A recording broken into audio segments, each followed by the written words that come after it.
मेरे प्यारे हिंदी के प्रतियोगी अभ्यर्थियों, हिंदी वागधारा चैनल में आपका सभी का हृदय से स्वागत है।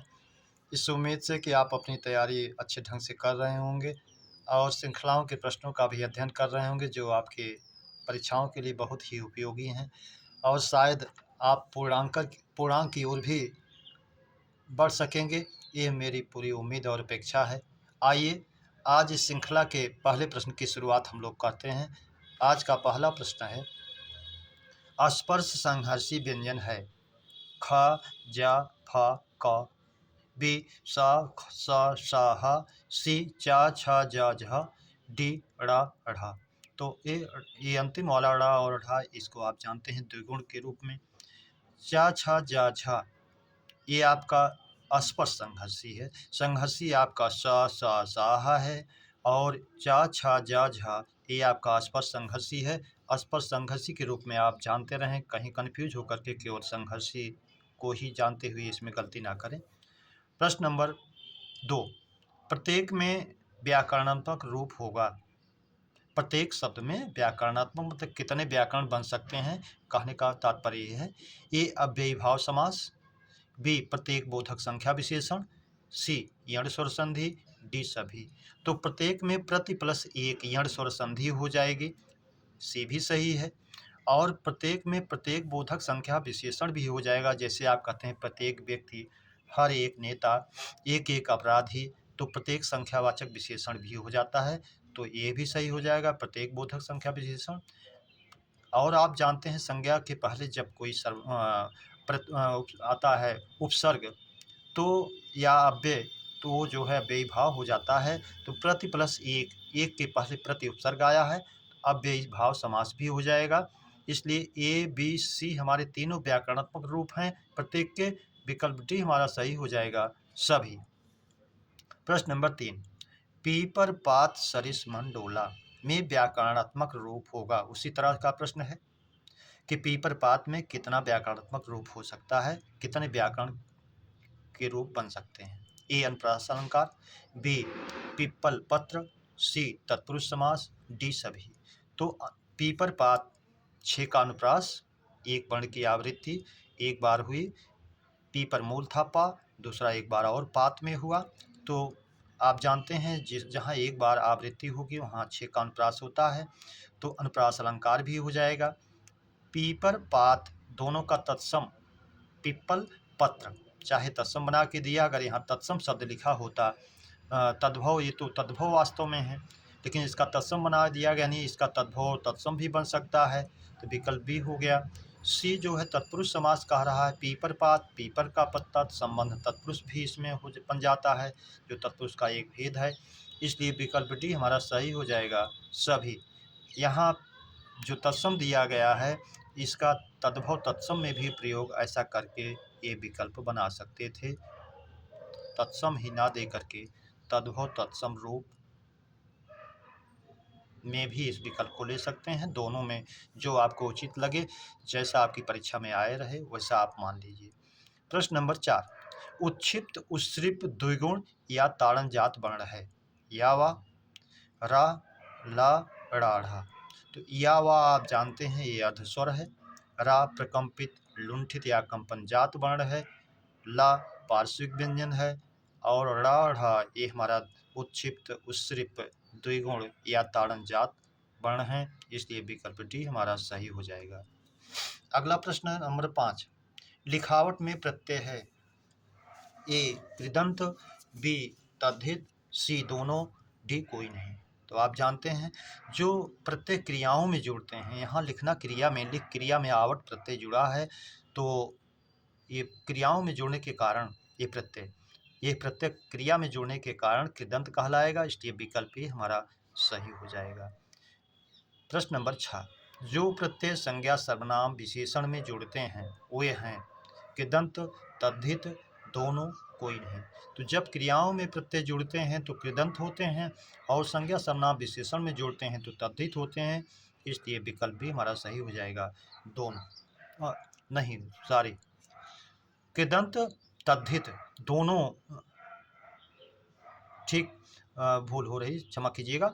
जो प्रत्यय संज्ञा सर्वनाम विशेषण में जोड़ते हैं वे हैं। तो यहाँ कृदंत से कोई मतलब नहीं है, क्रिया जो से कोई तात्पर्य नहीं है, संज्ञा सर्वनाम विशेषण की बात है, इसलिए तद्धित ही होगा। कंफ्यूज हो रहा था, दोनों की बात से कोई मतलब नहीं है यहाँ। प्रश्न नंबर 7, जिस संज्ञा शब्द से किसी व्यक्ति या वस्तु के गुण धर्म दोष शील स्वभाव दशा आदि का बोध हो वह है। तो जिस संज्ञा व्यक्तिवाचक, जातिवाचक, भाववाचक, डी सभी।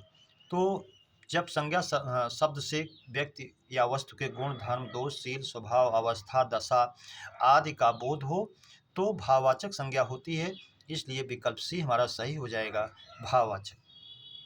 प्रश्न नंबर 8, सच्चाई में संज्ञा है। ए जातिवाचक, बी भाववाचक, सी समूहवाचक, डी द्रव्यवाचक। तो सच्चा में आई प्रत्यय जोड़ करके सच्चाई बना है जो इसके भाव को दर्शाता है, इसलिए विकल्प भी हमारा सही हो जाएगा, भाववाचक। प्रश्न नंबर 9, आज के युग में नारद की कमी नहीं है, रेखांकित में संज्ञा है। तो आज के युग में नारद की कमी है, यानी यहाँ नारद बहुवचन के रूप में प्रयोग हुआ है जो एक जाति का सूचक है। ए भाववाचक, बी जातिवाचक, सी व्यक्तिवाचक, डी समूहवाचक। तो ये नारद एक जात झगड़ा लगाने वाले व्यक्ति के एक समूह के रूप में बात की गई है, इसलिए जातिवाचक में जाएगा, विकल्प भी हमारा सही हो जाएगा। प्रश्न नंबर 10, अल्प प्राण वर्ण नहीं है। ए का, बी ना, सी दा, डी ठा। तो अल्प प्राण में आप जानते हैं 135 प्लस अंतस्थ, यानी किसी भी वर्ग का पहला, तीसरा और पांचवा अंतस्थ होता है, वो अल्पप्राण होता है, और दूसरा और चौथा महाप्राण होता है। का पहला है, बी पांचवा है, सी तीसरा है, इसलिए ये है। और जो नहीं है वो ठा है, दूसरा वर्ण होने के कारण किसी भी वर्ग का, ट वर्ग का, विकल्प डी जो है नहीं है। प्रश्न नंबर 11, प्रत्यक्ष में उपसर्ग है। ए प्र, बी प्रति, सी प्रत, डी प्रत्यय। तो प्रति और अक्ष प्रत्यक्ष बना यण स्वर संधि, जो अव्ययी भाव समास में भी जाता है ये शब्द, विकल्प भी हमारा सही हो जाएगा, प्रति।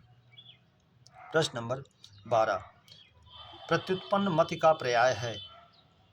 ए जिसकी बुद्धि तुरंत उत्तर दे सके, बी हाजिर जवाबी, सी दोनों, डी तीव्र बुद्धि। तो प्रत्युत्पन्न मति जो तुरंत उत्तर दे सके, जवाब दे सके, ये भी है, हाजिर जवाबी भी वही भाव दे रहा है, इसलिए विकल्प सी हमारा सही हो जाएगा, दोनों। प्रश्न नंबर 13, उसके द्वारा फूल तोड़ा गया में वाच्य है। कर्तृवाच्य, कर्मवाच्य, सी भाववाच्य, डी सभी। तो यहाँ कर्म की प्रधानता है, फूल तोड़ा गया, इसलिए जो है कर्मवाच्य में जाएगा। के द्वारा आप जानते हैं कर्मवाच्य में जाता है, और जहाँ क्रिया कर्म के अनुसार होती है वो कर्मवाच्य होता है, विकल्प भी हमारा सही हो जाएगा। प्रश्न नंबर 14, सौदामिनी पर्याय है। घनबल्ली, चपला, दामिनी, सभी। दामिन कहे या दामिनी कहे, ये बिजली का पर्यायवाची है, और सौदामिनी भी बिजली का पर्यायवाची है। घनबल्ली बादलों में जो बल्लरी के रूप में, बेल के रूप में दिखती है। चपला भी इसी का है, दामिनी भी इसी का है, इसलिए विकल्प डी हमारा सही हो जाएगा, सभी। प्रश्न नंबर 15, समाज में इक प्रत्यय का योग होने पर होगा। ए सामाजिक, सामाजिक, बी सामाजिक, डी समझिक, सी समझिक, डी सभी। तो समाज में इक प्रत्यय शब्द के पूर्व स्वर की वृद्धि हो जाती है, विकल्प बनेगा हमारा बी सामाजिक। प्रश्न नंबर 16, एकैकः में संधि है। ए गुण स्वर संधि, बी वृद्धि स्वर संधि, सी यण स्वर संधि, डी अयादि स्वर संधि। तो एक प्लस एकः, एकैकः वृद्धि स्वर संधि होगी, आप जानते हैं वृद्धि में वृद्धि रेचि जिसका सूत्र होता है, और विकल्प भी हमारा सही हो जाएगा, वृद्धि स्वर संधि।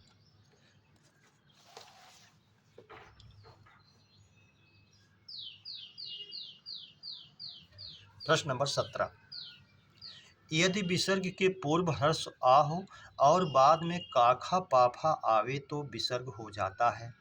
ए विसर्ग ही, बी ओकारोप, सी रा का रूप डी कोई नहीं। तो इसमें जो कंडीशन दी है, कंडीशन के अनुसार यदि विसर्ग के पूर्व हरस वा है और उसके बाद का खा पाफा आए तो विसर्ग का विसर्ग ही रहता है, इसलिए विकल्प ही हमारा सही हो जाएगा। जैसे आप कहते हैं आधा पतन वृक्षा पतति, इस तरह से कार्य रामः गच्छति, ऐसा आता है तो विसर्ग का गच्छत नहीं, का कहा या पाफा ही आएगा, आने पर आपका अशुद्ध हो जाएगा। फिर से इसका उदाहरण देख लीजिए। जैसे वृक्षा पतति, पेड़ गिरता है तो विसर्ग के बाद पा आ रहा है तो सिम जाएगा। आधा अध पतन, तो आधा पतन ही रहेगा और विसर्ग के पहले हरस आ है और बाद में पा आ रहा है तो विसर्ग का विसर्ग ही रहेगा। काखा पाफा कुछ भी हो, जैसे वृक्षा फलती है तब भी रहेगा उसमें, तो विसर्ग का विसर्ग ही रहेगा। आप जानते रहिए। प्रश्न नंबर 18, अनिमेष घर चला गया में काल है। ए सामान्य भूत, बी आसन्न भूत, सी संदिग्ध भूत, डी पूर्ण भूत।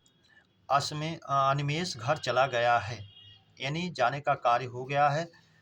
पूर्ण वर्तमान अगर होता तो वो भी होता, लेकिन विकल्प में है नहीं। और जब कार्य भूतकाल में जल्दी में समाप्त हुआ रहता है तो आसन्न भूतकाल होता है। दोनों के उदाहरण एक जैसे होते हैं। यहाँ कार्य जल्दी से समाप्त हुआ है यानी अनिमेष घर चला गया है, इसलिए निकट भूत की बात कर रहा है, तो विकल्प भी हमारा सही हो जाएगा, आसन्न भूतकाल। प्रश्न नंबर 19, भूतकाल के भेद हैं। ए 3, बी 4, सी 5, डी 6। तो भूतकाल के 6 भेद होते हैं, आप जानते हैं। सामान्य भूत, आसन्न भूत, अपूर्ण भूत, संदिग्ध भूत और उसके बाद जो है पूर्ण भूत, हेतुमत भूत। इस तरह से इनके विभेद को आप जानते रहिए, 6 प्रकार होता है। प्रश्न नंबर 20, जब क्रिया भाव प्रधान होती है तो वाच्य होता है कर्मवाच्य, कर्तृवाच्य, भाववाच्य, तीनों। तो जब क्रिया में भाव की प्रधानता हो, क्रिया की प्रधानता हो तो भाववाच्य होता है वाक्य, इसलिए विकल्प सी हमारा सही हो जाएगा, भाववाच्य। प्रश्न नंबर 21, सवेरा हुआ और सूर्य उग आया। रचना के आधार पर वाक्य भेद है। सरल वाक्य, संयुक्त वाक्य, मिश्र वाक्य, डी कोई नहीं। तो जब दोनों वाक्य स्वतंत्र होते हैं और दोनों किसी वाचक चिन्ह से जुड़े होते हैं कंजंक्शन शब्द से, तो वो जानते हैं आप, वो संयुक्त वाक्य में जाएगा। जैसे कोई वाक्य और एवं तथा या अथवा इसलिए आता, फिर भी, तो नहीं, तो किंतु परंतु लेकिन पर ऐसे वाचक से जुड़ा हो, कंडीशनल वाले शब्दों से जुड़ा हो, तो उसको आप उसमें ही ले जाएं। सवेरा हुआ सूर्य उगाया दोनों स्वतंत्र वाक्य हैं और ये जोड़ रहा है, इसलिए संयुक्त वाक्य में जाएगा, विकल्प भी हमारा सही हो जाएगा। प्रश्न नंबर 22, घोड़ा बहुत काला है में रेखांकित में विशेषण है। रेखांकित में बहुत है तो गुणवाचक, प्रविशेषण, संख्यावाचक, सार्वनामिक। यहाँ काला उसका रंग बोधक गुणवाचक विशेषण तो है, लेकिन उसकी भी विशेषता बहुत से बता रहा है, इसलिए प्रविशेषण में जाएगा, विकल्प भी हमारा सही हो जाएगा। प्रश्न नंबर 23, अर्कजा, तरण तनुजा, भानुतनया पर्याय है। कालिंदी, जाह्नवी, कूलंकषा, निम्नगा। नीचे की ओर जाने वाली अर्थात नदी का पर्यायवाची है कूलंकषा। नदियों को काटती उपनाती बहती हुई बरसाती नदी के लिए एक शब्द होता है, इसको जानते रहिए। जाह्नवी, जैन ऋषि की बेटी गंगा जी के लिए होता है, इसलिए ये भी नहीं है। कालिंदी यमुना के लिए होता है और अर्कजा, तरण तनुजा, भानुतनया सूर्य की बेटी के रूप में आया है, और जो कालिंदी का पर्याय है यमुना जी का पर्याय है, इसलिए विकल्प ही हमारा सही हो जाएगा। प्रश्न नंबर 24, धनुष पर खिंचे बाण का एक शब्द है। नाराज, सर, पिनाक, संधान। तो पिनाक तो धनुष का पर्यायवाची है, इससे कोई मतलब है नहीं। नाराज माने बाण होता है, सर माने भी बाण होता है, लेकिन संधान जो है धनुष पर खींचे हुए बाण के लिए प्रयुक्त होता है, इसलिए विकल्प डी हमारा सही हो जाएगा। प्रश्न नंबर 25, जन्म लेते ही मर जाना वाक्यांश का एक शब्द है। दंडपात, आदंडपात, जन्म मरण, जरा मृत्यु। तो जन्म लेते ही मर जाना वाक्यांश का एक शब्द होता है आदंडपात, इसलिए विकल्प भी हमारा सही हो जाएगा। प्रश्न नंबर 26, निम्न में किस श्रेणी का शब्द है। निम्न में जो शब्द दिए गए हैं, निम्न में दिए शब्द, निम्न में दिया शब्द, अब दिया शब्द में सामने जो दिया है वही आपका माना जाएगा। जो दिया है बीड़ा पाड़ी, बीड़ा पाड़ी किस श्रेणी में आएगा? ए रूढ़, बी यौगिक, सी योगरूढ़, डी कोई नहीं। बीड़ा पाड़ी यहाँ युरूढ़ जिसको तोड़ा ना जा सके, तोड़ेंगे तो उसका अर्थ का व्यर्थ व्यर्थ हो जाएगा, खराब कोई अर्थ ही नहीं निकलेगा, निरर्थक हो जाएगा।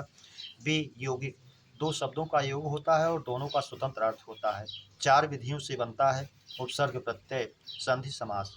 योगरूढ़ वो होता है दो शब्दों का योग तो होता है लेकिन तीसरा अर्थ देता है, और बहुब्री समास का प्राय सभी उदाहरण योगरूढ़ का होता है। इसलिए बीड़ा पाणी, बीड़ा है हाथ में जिसके, माँ सरस्वती का पर्याय है और योगरूढ़ भी है, बहुब्री समास होने के कारण विकल्प सी हमारा सही हो जाएगा। प्रश्न नंबर 27, नीर भरे निशिदिन रहे तऊ न प्यास बुझाए, में अलंकार है, विभावना, विशेषोक्ति, प्रतीप, उल्लेख। तो उल्लेख को आप जानते हैं जहाँ एक ही चीज़ का वर्णन अनेक प्रकार से किया जाए, तो रूप है किरण में, सौंदर्य है सुमन में, आदि आदि। सी प्रतीप, उपमा का ये उल्टा माना जाता है, जिसमें उपमेय को उपमान से महान बता दिया जाता है, उपमा अलंकार का विपरीत अलंकार है प्रतीप।